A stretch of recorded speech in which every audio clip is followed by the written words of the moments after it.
Oh, hey guys. Welcome in to Rick Trevino week here on the Boston Chris podcast. What an honor it was to chat with legendary country star Mr. Rick Trevino this week, and a really incredible story from a gifted singer-songwriter from the Austin or Houston areas. He can call either one of them home, honestly, and you'll find out why. Rick Trevino is a Grammy-winning Mexican-American country music singer known for his string of hits in the 90s, such as Running Out of Reasons to Run, which hit #1 on the Billboard charts. He was signed to Columbia Nashville in 1993 and released his debut single, Just Enough Rope, which was notable for being the very first mainstream country single with separate English and Spanish versions. Rick's career includes 7 studio albums, charting 14 singles, and a Grammy Award for his work with the supergroup Los Super 7. We are so excited to chat with Rick about his career and just an incredible story and crossover artist, not only in multiple genres, but also multiple cultures and languages, and just a trailblazing artist. If you guys could hit that like button wherever you're watching from or tuning in from, that would be awesome. And if you'd like to see more in-depth, candid interviews like this in the future, you can, of course, subscribe or follow. Comment down below where you are watching this episode from or listening from. And without any further ado, guys, let's get into it with Mr. Rick Trevino. It's time to jam.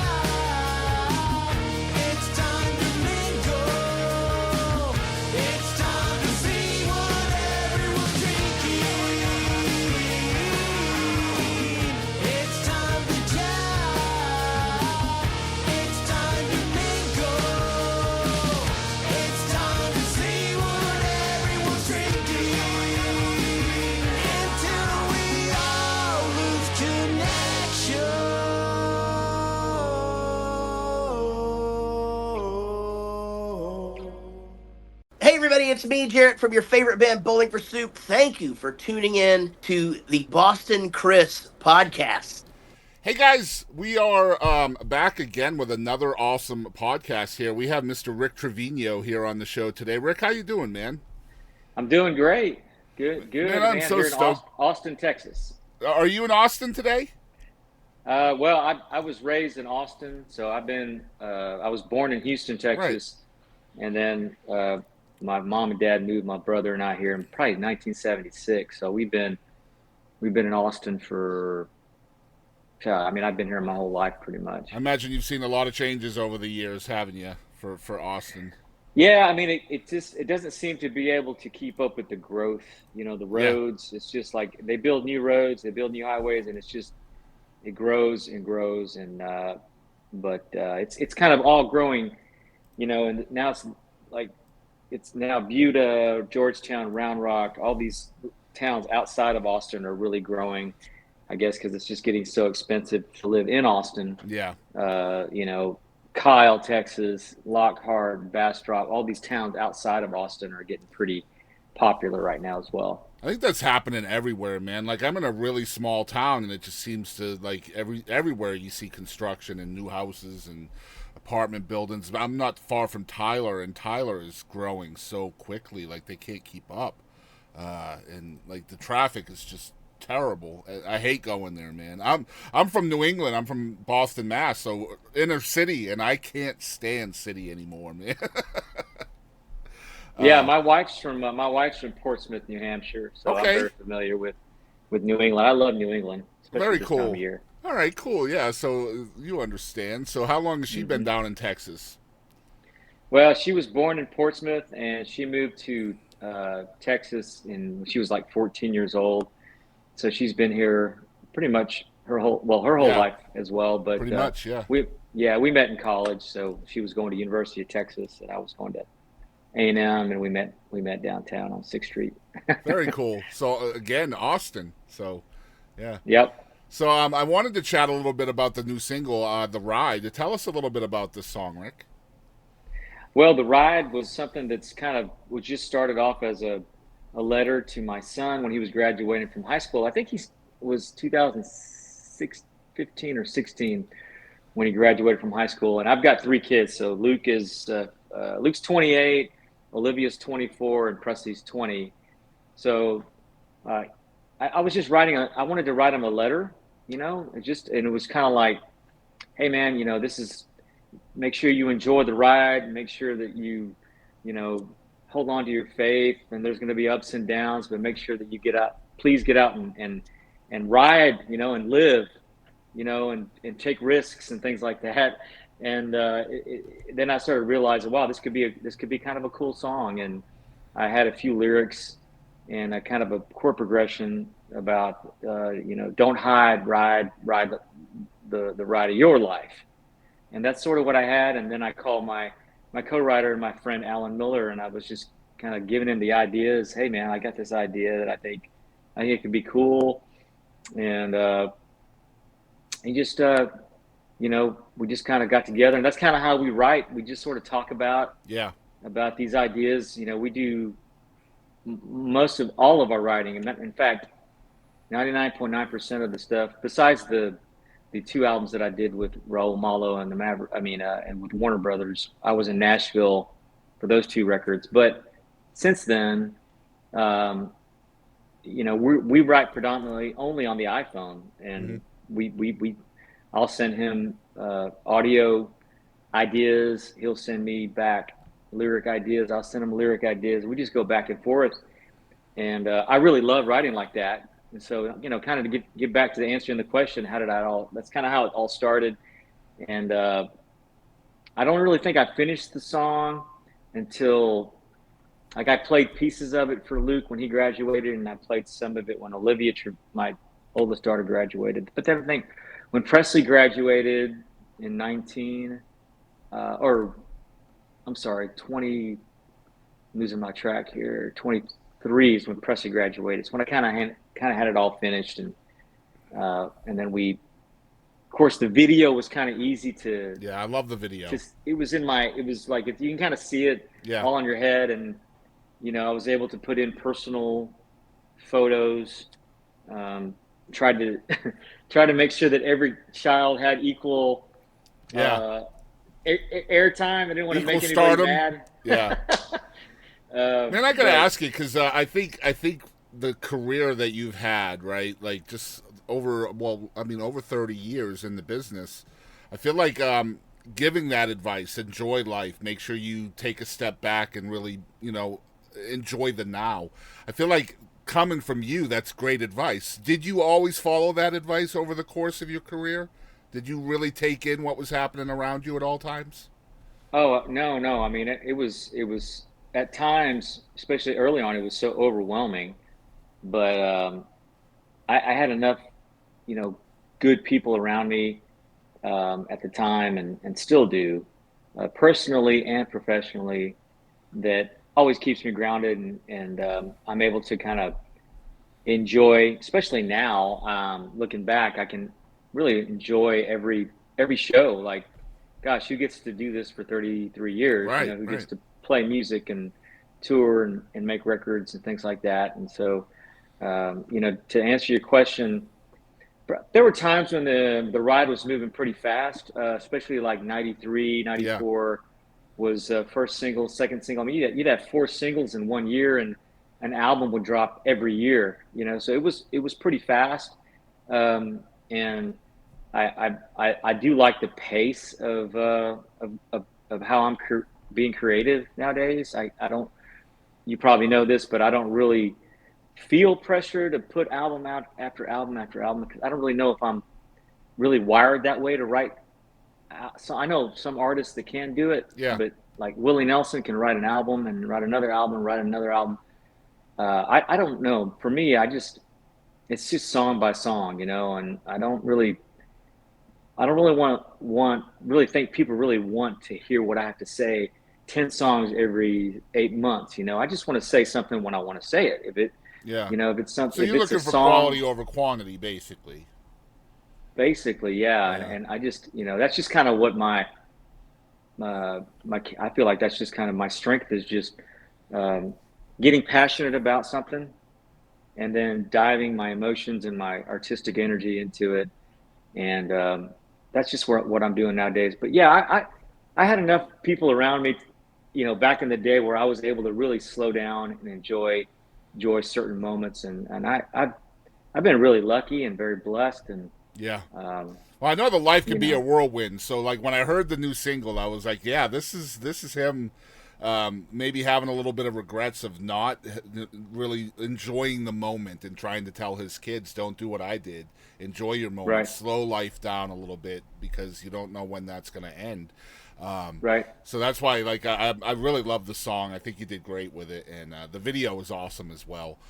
So you guys check it out, The Ride, and call in and request it wherever you're listening to terrestrial radio and even internet radio and stuff.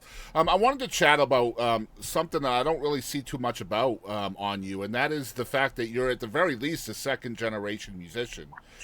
Your dad was a Tejano artist, is that right? Yeah, Dad was.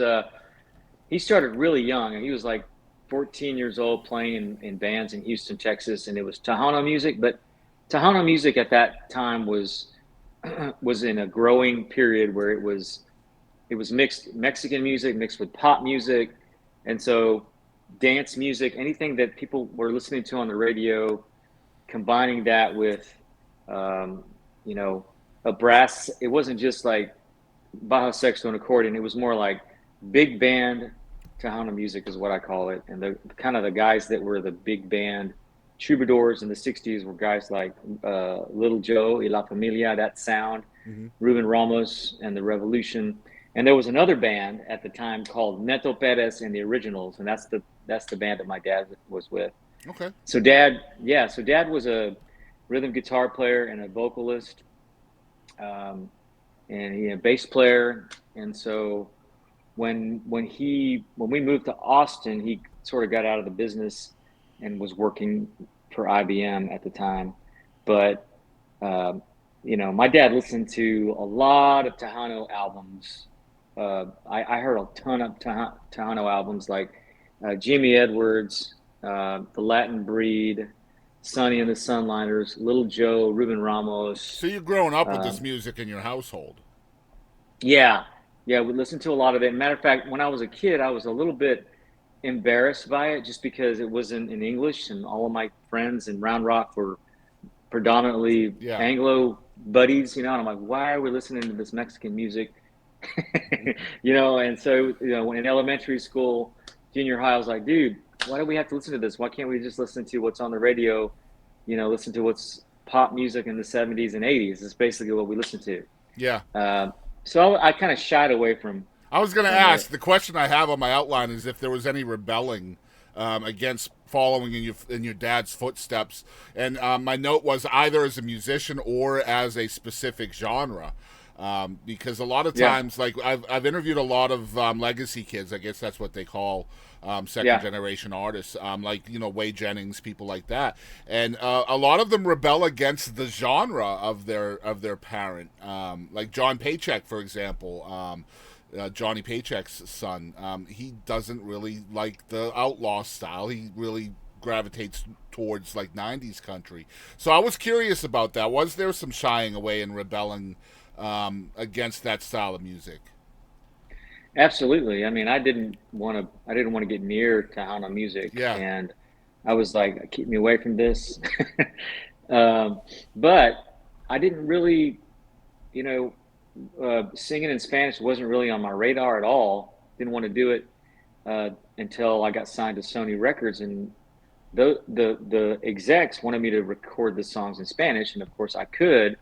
I didn't have a very good tongue for interviews, but I knew the dialect and I knew how to write in Spanish and like pronounce words in Spanish and things like that. So the record company said, hey, can you do these in Spanish? Sure. So we would had them all the records, the Sony records, translated in Spanish, and I recorded them in Spanish. The only time that we butted heads was when the record company, the Sony Discos record company, the Tejano label, was trying to get me to release this first single on the first album first, yeah, and it freaked me out because I didn't want to, I just felt, man, it didn't seem like a wise choice because I didn't want the country guys, which is what I was doing. That was my fort. That's who I was. I didn't want there to be any confusion. I didn't want, especially radio, like I didn't Yeah. want radio to get their first single from a new singer from Texas, and it's hard. And it was hard enough to to break into country radio. Period. Like it's so competitive. It still is. It always has been. But then for there to be confusion as to what kind of singer songwriter and performer I was, and is he a Tejano entertainer trying to become a country Yeah, it's an identity entertainer? issue, and especially as a young artist, like I imagine people, and this had to be a worry of yours. It would be for me that people are going to think, this young guy doesn't know who he is, right? Yeah, exactly. And so I really didn't wasn't waving a big stick at all. So I just could was like, hey, I don't want to do this. I want, and they're at that time it was like, well, you don't really have a choice. Yeah. I mean, this is what Sony Records is going to do. So they put Sony Discos put my first record out. They put it out first for scheduling reasons. I think there was a little bit of confusion the first few years out, but I think as time went on, I think folks kind of pretty much understood that Well, how do you feel about it now, looking back? Like you lived that time, you didn't agree with perhaps the decision at the time, but looking back at it now, how do you feel about it? I feel the same way. I really wish the country single and the country album would have come out first. I don't think I'd be wrong about that. I don't. The interesting thing that took place that was kind of out of our hands, sort of a God thing, was when the first single came out, Just Enough Rope. There was, of course, the Spanish version came out, Bastante Cordon, and then the English version came out like 6 months later or whatever to radio. And there was a program director in Houston, Texas, at 93Q Country. He's passed away. He was a friend of mine, big ally of mine, and opened a lot of doors in radio for me. His name's Dean Hallam, and he was aware of the Spanish version single and the English version. Yeah, he had them both, and so he and his editors put together a bilingual version of Just Enough Rope, and it started taking off and it started selling, and people really started digging it, and the record label freaked out because the record sales were so good, and where is this bilingual version? How did it happen? And so they talked to Dean Hallam, and Dean said, look, this is in Houston, Texas, we have a lot of country fans out there. We have some folks that want to hear both English and Spanish, kind of the way Johnny Rodriguez did it and Freddie Fender did it, and so the record label said, well, gosh, we have to go ahead and redo an edit. So they did a new edit, which was a bilingual version, and then they shipped that one out as well, and it did really well too. But Dean was the radio station program director, the guy that was spearheaded that whole thing, and thank goodness for his his understanding of his listeners. That's amazing that kind stuff. of thing. Yeah, I love that.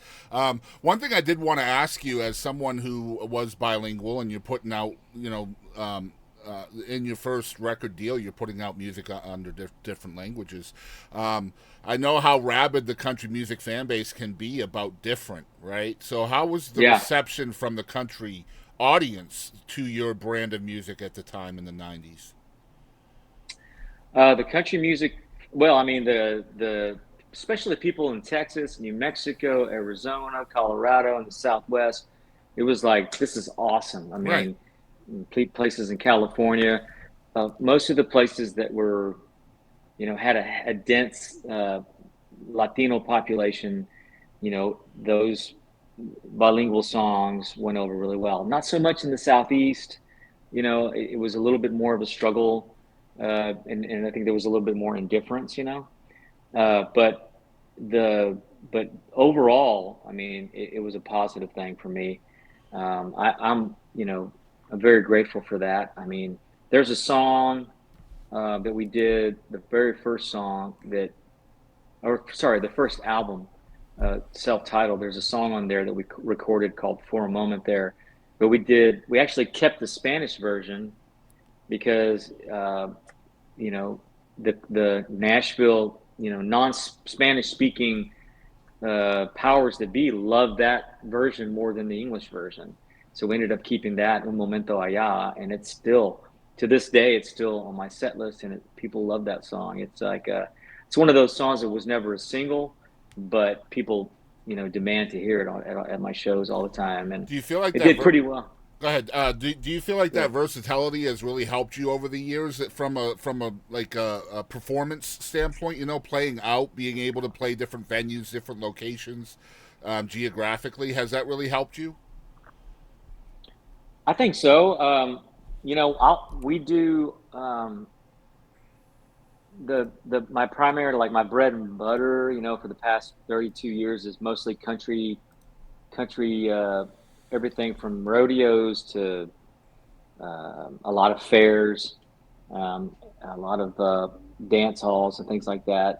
Honky tonks. And honky tonks, but you Yeah. see the crowd. The crowd is usually, you know, depending on where we're at, but it's usually 75%, Anglo, Yeah. 25% Hispanic. But there's always a very uh, uh, consistent Hispanic contingency at all the shows, and especially after we did, those Super Seven records and things like that. That sort of kind of broadened things for me and kind of opened up another fan base.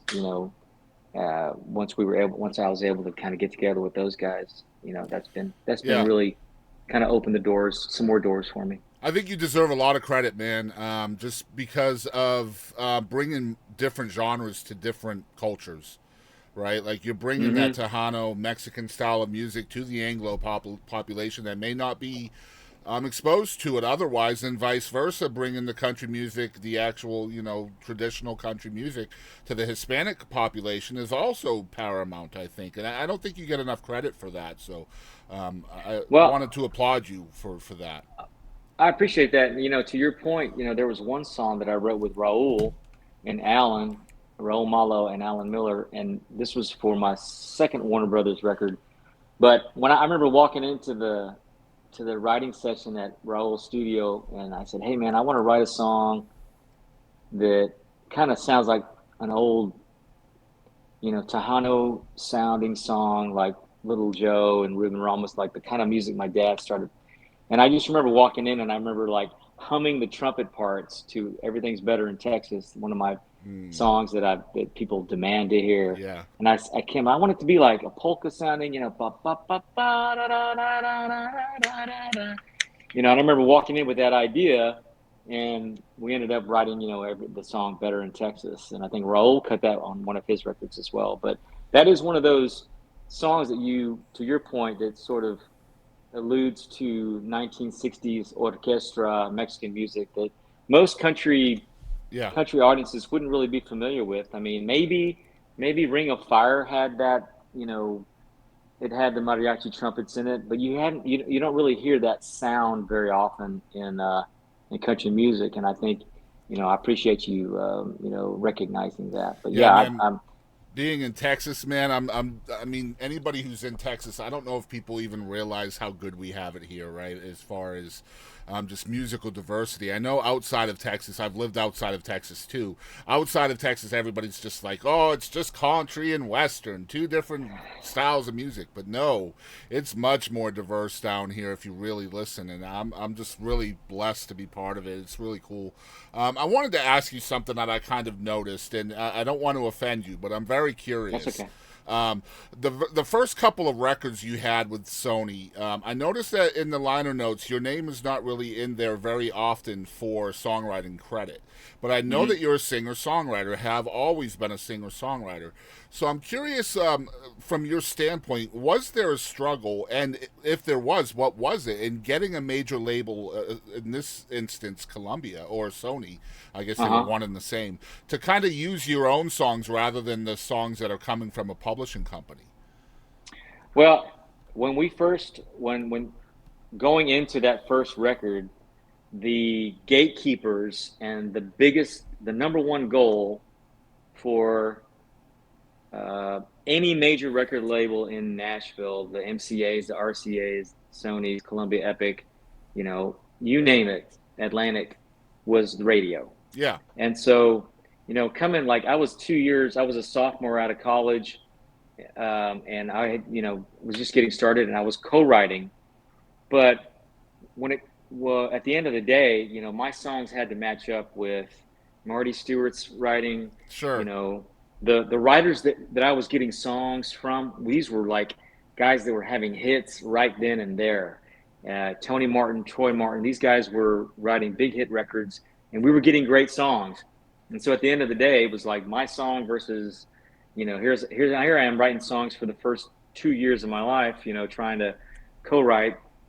But then I've got a song coming in from Whitey Schaefer and Gary Harrison and Dean Dillon, and so it's like, let's just put the best songs on these projects as possible, because and I had to agree with them at the time, it's Sure. like, let's just, because it's so freaking competitive. And, As a young you know, songwriter, do you recognize that at the time? Like, is that oh, yeah, a hit to your ego at all? no, Okay. not at the time, because I wanted to be successful. And So, as I mean, time how went, much sponging are you doing then? Because if you recognize at the time that, my songs are not up to snuff to these great songwriters, so like, how much mhm. sponging are you doing trying to learn to get to that level? Well, it's just you just write as much as you can, and I think Mark Miller from Sawyer Brown Mm. was kind of the guy that we were on tour with Toby Keith and Sawyer Brown, and Mark Miller came up to me and he said, "Look, man," he goes, "the one advice that I would give you is to continue to build your songwriting catalog, and just write, and build the catalog." And I've always that's what I've tried to do. And I think it's just about when does your art become, when does it get better and better and better and Yeah. better until, and so that's sort of that way I've looked at it. I didn't really worry about whether it was my song on their first few albums or not. I just wanted to put out great materials, the best material I could, because it was so dead competitive. And then of course, As you're cutting other people's songs, you're writing the whole time, right? Like, you're still yeah, writing. absolutely. Yeah, I had Dean Dillon and Gary Harrison fly to my neighborhood and write with me in my house, and we wrote, and then I'd have Gary fly out, on tour with me to write. And so uh, the coolest thing was just being a sponge.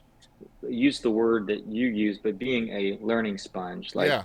taking it all in, and just uh, first and foremost, you know, being passionate about the song that you're writing. I mean, that's one of the luxuries that I have. I'm not on a publishing company Sure. timeline where I'm trying to churn out so many songs. I'm just at this point, I'm just trying to write something that I love, something that I'm passionate about, and at the end of the day, want to make sure that the song is a song that I can play the rest of my life, or else I'm not doing it. And that Yeah. happens a lot. It's I think like that's I have, impressive, to be honest. yeah, And because, I mean, as an artist at the time, and let's be real, you're blowing up. Like, you're doing really well. You've got gold records. You're getting, nominations for awards as an artist. So I would think, as a young guy, it would be really easy to just become complacent and be happy with the flowers you're getting. And, oh, I'm getting these great songs from the Dean Dillons and the Troy Martins and all of that. Why should I even bother writing? Like, everything is happening for me. I'll just take it and love it. But that's not what you yeah. did. You continued to hone your craft, and try to become a better songwriter as well. That's impressive to me, honestly. Yeah. Well, that's something that's also just an ongoing, lifelong thing. It's like, so I tell my kids and that are pursuing the music business. It's like you just got to keep doing it, and Yeah, you can't ever. complacency's a killer in the business, right? Yeah, and at this stage of the game for me, it's just, man, if it's something that I really really want to say, then I'll just go after it, and don't ever stop. But I think the kind of what was really fun was when after I left Sony and signed to Warner Brothers, was being able to uh, collaborate with Raul Malo. That was kind of a cool thing, because then we got to write all the songs on all the albums. It Yeah. was a lot of fun, and it was And by that time, you you're know, probably ready for Raul. You know what I mean? Like you've been honing your craft. You've been doing it in the shadows, so to speak, and learning and sponging, and then that opportunity comes along, and you're ready for it because of that, right? yeah, yeah. Let me just say, that thoughts and prayers are out Absolutely. for the Yes. Malo family and Raul as he's going through his radiation and chemo, and I was just praying for him and for a speedy recovery. But Yeah. yes, to answer your question, it was a great time. I got to meet one of my best friends, Alan Miller, co-writer, and write 2 albums with Malo, and that's all part of the growth and being being able to kind of be in a place where I can put songs out like The Ride or the stuff that I'm doing on my own here in Yeah. Austin. Yeah. That's sort of what it's very gratifying. I love that. Yeah, I was going to say the same thing. Thoughts and prayers to the Malo family. Just one of country music's iconic voices of the last 30 years. I think just an incredible voice. Absolutely, absolutely. One thing I wanted to chat with you about that I always felt made you different. I'm a huge '90s country nerd, right? And I always felt like the role of the piano in your music has always been kind of one of the things that sets you apart from other artists of the era, so to speak. And having read about you, you were kind of introduced to the piano really young. So this has been kind of a marriage that you've had throughout your whole career, right? Yeah. So my dad was very adamant about me taking piano lessons. And when I was 5 years old, I took my first piano lessons. I had two piano teachers, Beverly Gordon and Nancy Cavendish, that I'm very, very fortunate to have had. And they taught me, they gave me the love, helped me with my theory, helped me with my love for music. And I know a lot of kids that would quit piano lessons like after, you know, Yeah. 2 or 3 years, they quit. But I was fortunate. I had some really good teachers. My dad was also a very good uh, voice in terms of like helping me make sense of the why I'm having to practice every day. You know, that was that always made sense, and I think that's where a lot of parents run into trouble when they're enrolling their kids Yeah. into music lessons especially if it's a kid that's 5 years old, 4, 5, 6 years old, getting in violin lessons or piano lessons or whatever. I think when you have a musician parent, it makes it easier because they can explain to that child the why. And if you explain to that child why you're doing this, why you're learning this, then it starts to make more sense. But yeah, I play a lot of piano in my live shows. The piano recordings in the '90s and also in the 2000s. Before I started tracking here in Austin, I had just unbelievable piano players, the kind of guys that like I'm not even close. I mean, I don't even want to get in the same room with these guys. But the very first guy I heard in the studio was John Jarvis. He played Wow. piano Yeah. on the first record that I did, first album, and I remember being at Nightingale Studio, hearing him just like sound checking. I'm like, oh my gosh, Mm. where am I? And then, of course, the next records would be John Hobbs. John Hobbs is another freak of nature piano player that played on all those records. And then Pig Robbins played on, Wow. he's passed away. Pig Robbins played on "She Can't Say I Didn't Cry." Also played on that first group of songs. And I remember too when Pig was in there, uh, the producer played the demo, and Pig Robbins is blind. And I remember, everybody had a chart, and I remember Steve Gibson and Eddie Bears and Marquez Stevens and Paul Franklin. We're all sitting in there with Pig Robbins, and Steve is like he's just verbally telling Pig what the chords are: 6 minor, 1, 4, 6 minor, 3 minor. And then Pig's just sitting there like, okay, I got it. And I'm like, in my mind, I'm going, really? Like, you're just gonna go cut the song now? And sure enough, he goes in, cuts it, the first track, perfect. I mean, Wow. that's the track we used for the record, and it ends up going to be it was a number one song in my first number one record. And then yeah, just being around these guys, Gordon Mote, who played on my two records in is just another blind piano player that's just unbelievable, you know. And so, yeah, very fortunate. Um, I would have conversation. I remember having a conversation with John Hobbs, you know, and he goes, "Hey, before we track some of these songs, he goes, hey, are you playing piano on any of these?" Well, I'm not playing on this one, John. Which songs would you play live? And I would say, well, I'm gonna play this one live and this one. He goes, okay. So basically, what he's saying is he's gonna make it Yep. adaptable for me live, which is unbelievable. Like, Yeah, and really? that's important. So important. Yeah, it's very Yeah, important. Yeah, if you're on the road selling the record, you have to be able to replicate it as best you can, right? So, yeah, um, yeah, I love that stuff. I got one last question and then a bunch of fun segments. We're at like yeah, 32 minutes. Is that cool? yeah, man. All right, cool. So this is kind of a cookie cutter question. I don't ask it too often, but I'm very, very curious when it comes to you because one of my I'm going to keep it real, man. I can't believe I'm going to tell you this. I love Bobbie Ann Mason. I know it's not one of your favorite songs that you've ever recorded, and I've seen you talk about that, like the Bobbie Ann Mason years or whatever. I dig the song, man. I'm going to keep it real, but I want to know what is your favorite song that you've ever recorded? My favorite song is, ooh, that's a tough one. A lot of it has to do with my latest, like kind of like whatever my latest baby is. Yeah, Um, but I think there's a few things that I'm proud of, a few songs that I'm really proud of. I think right now, the song that since Flacco just passed away, the song that kind of is really close to my heart right now is "I'm a Mexican," yeah. and we actually Flacco and I produced that song. It was after a Super Bowl party. We were in Arizona, and we were playing.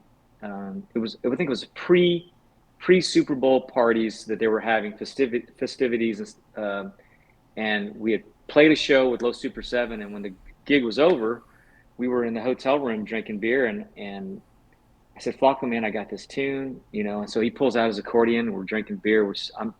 I think he's sitting on a chair, and I'm sitting on the bed, and you know, some other folks are with me, and we're just having a good time. And I started playing "I'm a Mexican" that I'd written, and I had written it as a polka, and I started playing it, and he said, "No, no, no, man, slow it down, man. Let's do like a bolero style."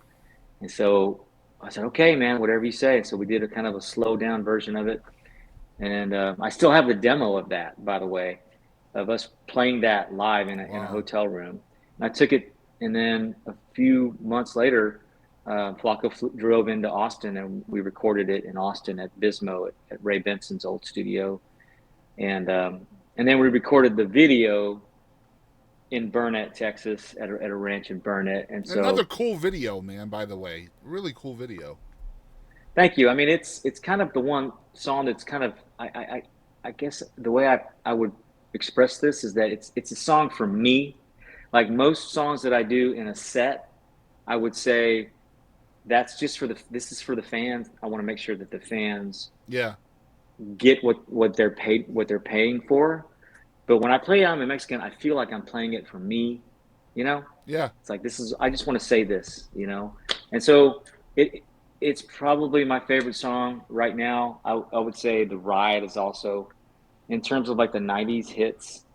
I think, you know, when we do She Can't Say I Didn't Cry, Great that song. song really Learning as you go really is another great one learning as you too. go. Yeah. And I Yeah. love Bobbie Ann Mason too. I think what was a challenging and probably the biggest challenge of my career was that Bobbie Ann Mason and like certain songs in anybody's career can easily pigeonhole you Yes. and keep you somewhere when you're trying to break out of that, you know, Yeah. and it Yeah. happens a lot. Maybe, and this is a bad comparison, but the disco thing, you know, and that's just the way fads are. That's just the way our tastes are. You know, Hmm. we love something and then we want to trash it because the next cool thing's coming.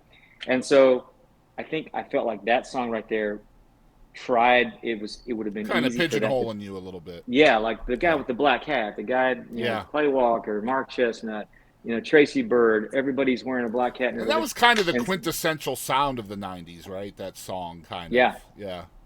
but I think I love the song more now just because the song is so well written by Mark Sanders. Yeah. It's like it means something different to me now than it did when I cut it. I'm glad Because I when I asked cut, you that then, because that's good. Yeah. yeah, I mean, it's like, okay, yeah, I remember that girl back in high school. This is a great song. But then if you really listen, the song brilliantly, the way Mark wrote it, has way more meat on the bone than just about a girl I back in high agree. school. Yeah, and it came out way before Check Yes or No, by the way, you guys out there. Right, right, exactly, I got to give exactly. Mark some credit there, man. Yeah, it was a great tune, and I can understand the pigeonholing of it, right? I remember back in those days, I was in the military at the time, and my second job was a line dance instructor that I did on the weekends, and we had a line dance that we choreographed for Bobbie Ann Mason. Just Yeah, for man. that song, yeah. So that was the big thing back in those days, man. Just trying to come up with new dances and stuff. I'm glad I But asked you that's that. That's that's good. probably my most number. That's my biggest requested song to this day, though. It Yeah, which still is is. funny because it was just what top 10, right? It wasn't even a number Yeah. one, and No, like I man. But mean, you've that's the had one that multiple number ones. I got people screaming, "Play Bobbie Ann Mason!" Like after the third song. Yeah. I'm like, no, nope, I ain't that dumb. I'm gonna No, no, wait till no, no, later in no. the If I set. play that, you'll leave. You're gonna have to Exactly. wait. You have to wait. Yeah, that's right. I love Exactly. that, man. We got Rick Trevino on the show. I appreciate your time, man. We got a bunch of fun segments I think you'll enjoy, and some of these you'll get to choose between two different segments. So the artists have a lot of fun with these. The first one is either pick "Did You Know" or "Fun." Um, did you know? Okay, so can you tell the fans out there something they may not know about you? Yeah, yeah. I do my own lawn. Okay. I mow the grass. I just put fertilizer out yesterday. I enjoy it. I enjoy, you know, I'm kind of like I like seeing my sprinkler system on and like looking at it and make sure the zone. I can fix my own sprinkler system. Um, let's I see. think mowing the lawn's therapeutic. I'll be completely honest with you. I really do believe that. Yeah, I mean, I'm gonna try to do it as long as I can. I think it's great exercise. Yeah. I like being out in the sun. Um, it's maybe people probably think that I hire a company to come do it, but no, I do it my own lawn. Good stuff. All right, next segment is called Impactful. Can you name three people that have impacted your life in some way, and tell us the number one thing you've learned from each of those people? Three people, yeah. Well, I mean, um,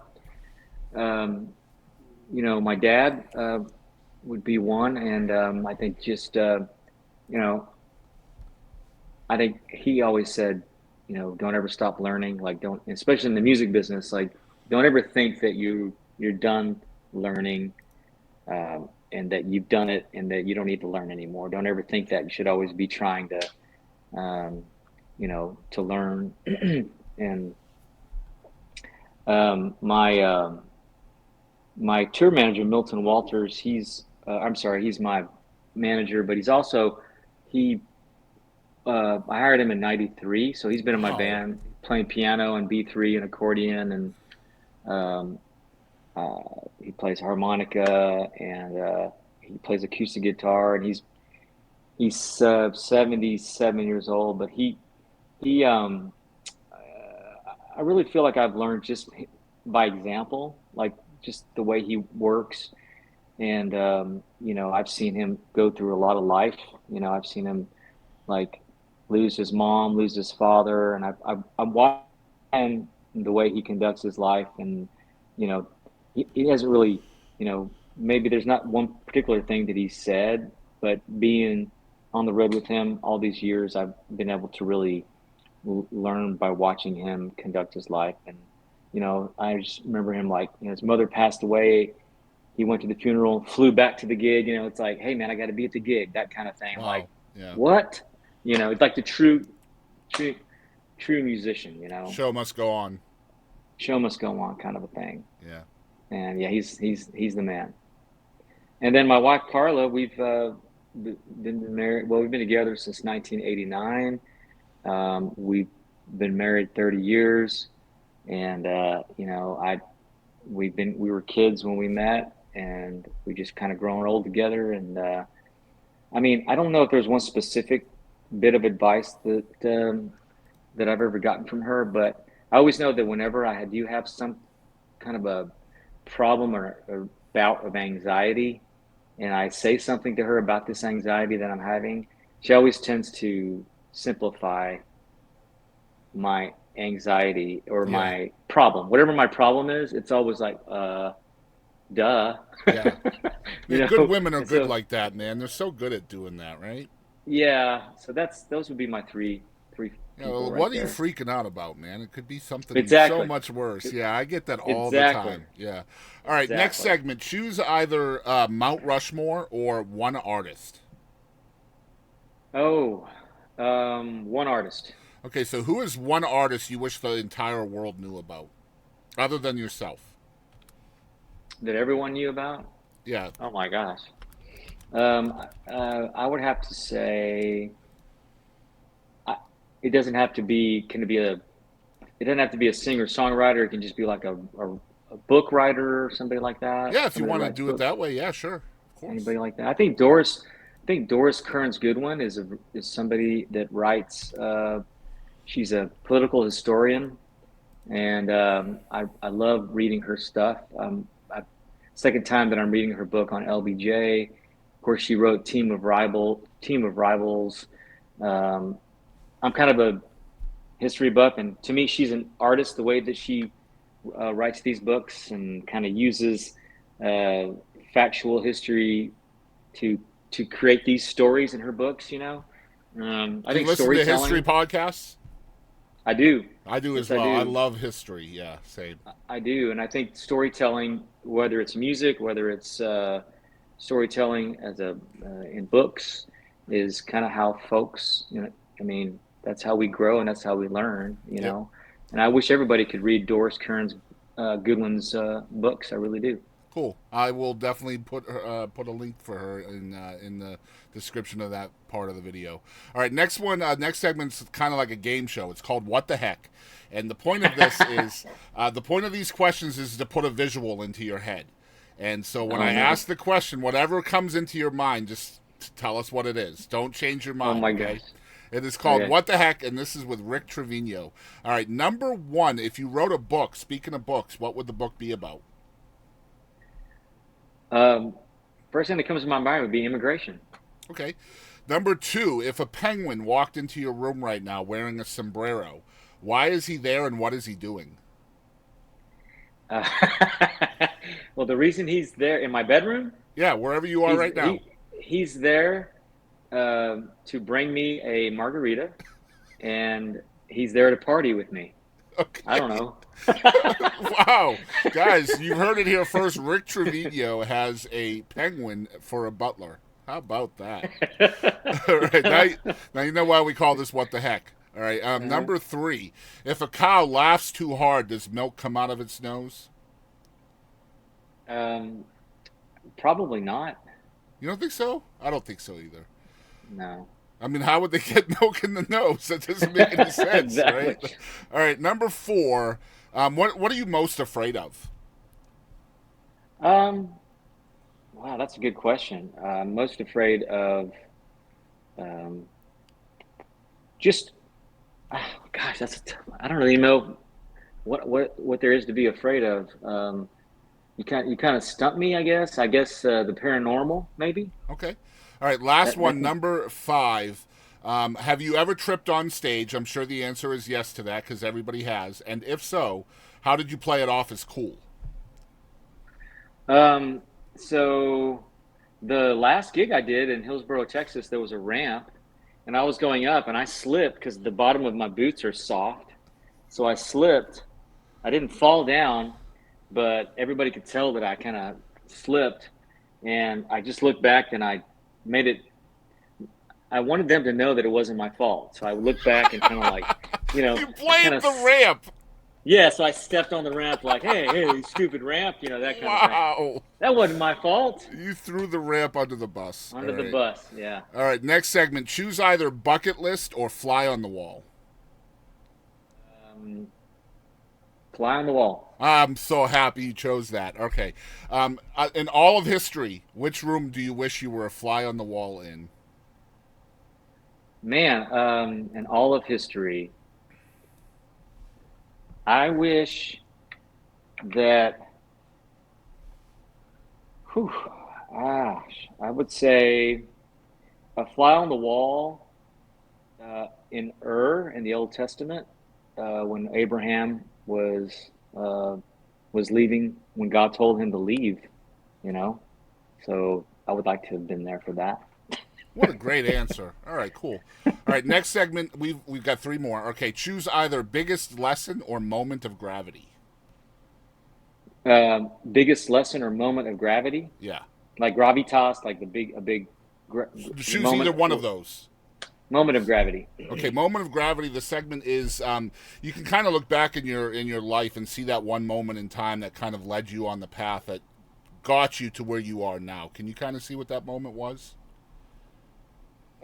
Yeah, I mean, I was from my career standpoint, I was at A&M, Texas A&M, and the I had won a singing contest at Graham Central Station, and there was like all kinds of chaos after I won $1,000 basically. It was kind of like the American Idol of Yeah. the dance halls.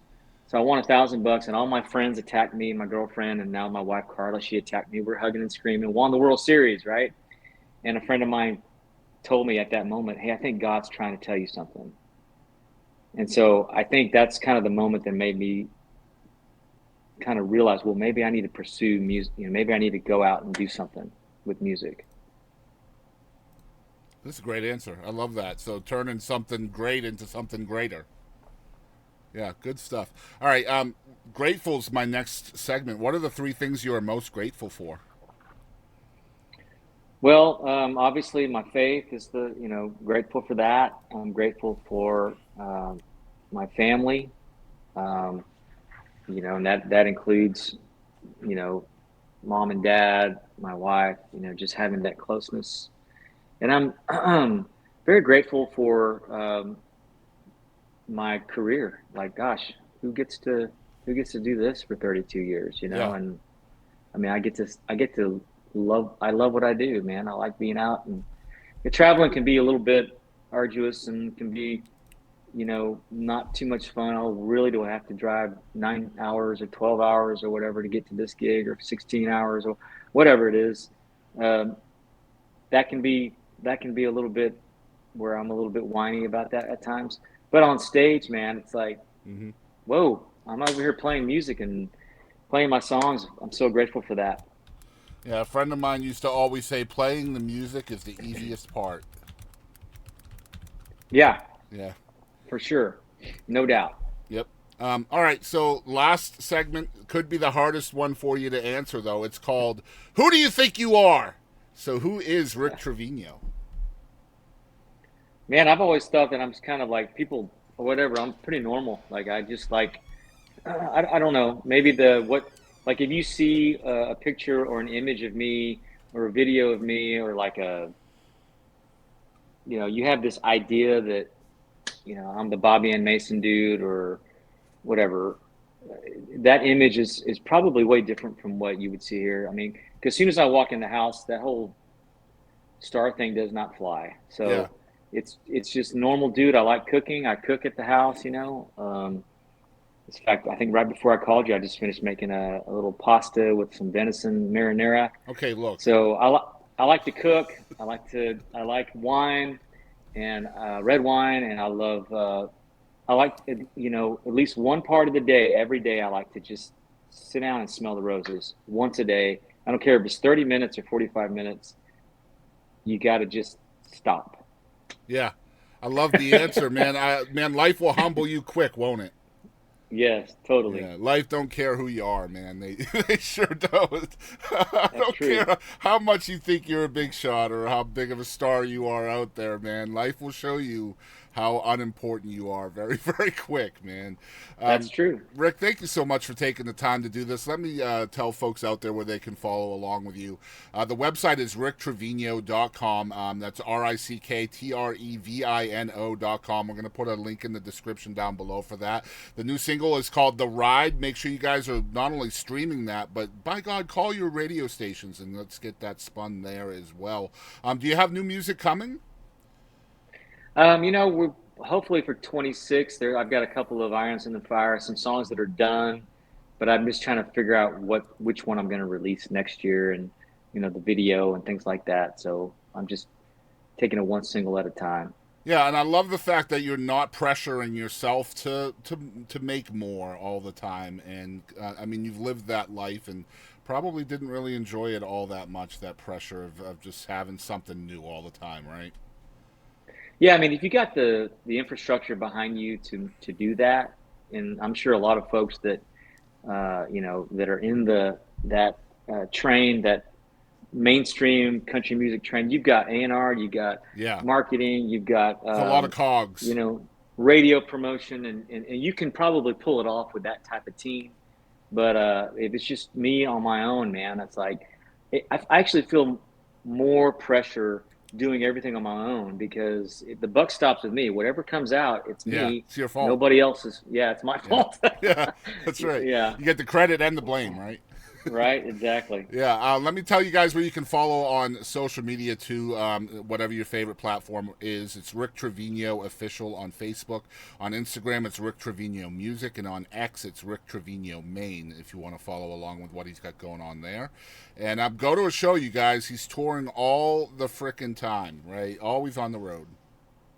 Yeah, we're slowing down just a little bit right now, but then we pick up a little bit in November. And, of course, December... Once you get past Thanksgiving, it all sort of becomes holiday stuff till the middle of January. So, and the tour dates are on the down. website, so get on there and catch a show. I'm definitely going to be seeing if you come to the northeast of Texas or the Metroplex, because I'd love to come and shake your hand and thank you for this opportunity. So, Rick, thanks again, man. My pleasure. My pleasure. It's great to be with you. I don't feel like it went by feel like this was like a 20-minute interview, man. I told you, man. I told you you'd have fun. It was good. Hey there, it's Karen Waldrop, and thank you for tuning in to the Boston Chris Show.